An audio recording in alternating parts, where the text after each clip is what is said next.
Okay, my friends. So today I had a request from a friend of mine, George, on Facebook to cover the rear naked choke defense because I posted a picture that my son took of me and my wife. And we were taking family pictures and she jumped on my back and tried to choke me. So, in a loving way. In a loving way, right. So we're going to cover how to escape the rear naked choke. First off, the best defense is not to be there, right? We don't want to expose our back at all, but it still happens to be the #1 submission of all time. It probably always will be. It's partly because of its simplicity and the power of the position itself when you're in the back. So it's very important to have good responses for the rear naked choke. So let's go to that position, and I'm gonna move this way a little bit. And I'm gonna sink down so she can actually reach my neck. Now, before we get stuck deep, right, there's layers of defense, right? So I don't want the hands to come inside my neck, but if they start coming across, I wanna grab this hand as far down on the choking hand as I can. So if this comes here like this, I need to grab up here.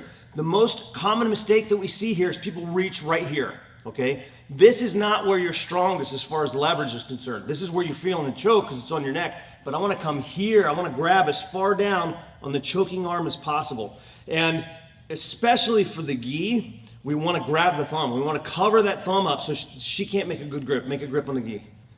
Not very easy, right? Without the thumb. Easier for me to deal with that and then strip that grip.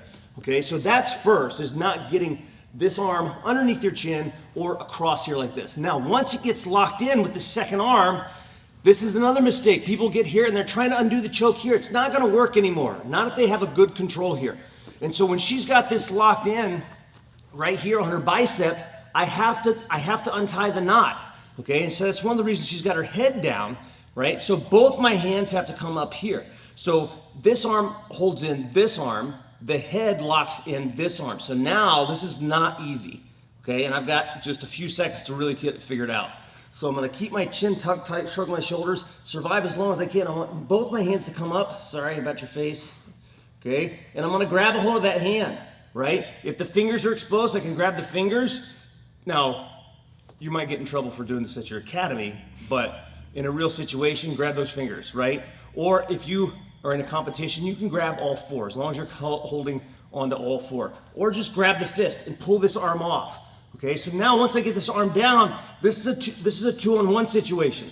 You could try to get fancy and do a little arm lock on your shoulder. I would not suggest that. Protect your neck, okay? Because she could still finish with just a hand on the shoulder here, okay? So once I do that, I want to get this arm away, and now I'm going to start trying to find the floor and untying this knot. So if I can lay over top this bottom arm, this is going to help me a lot. And even if she tries to pull this arm free, it gives me a better opportunity to find the mat.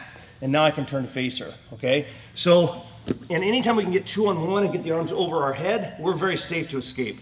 So if you get stuck in the rear naked choke, give those tips a try. Again, early prevention is key, but if you get deep in it, don't stop, right? I mean, stop before you go out, but if you still have a few seconds, try to untie that knot, right? Get that arm over, trap it, go for the other arm, okay? So just remember to grab at the end of the arm, grab the hand, okay? And yeah, give that a try, like, subscribe, all that good stuff. We'll see y'all soon.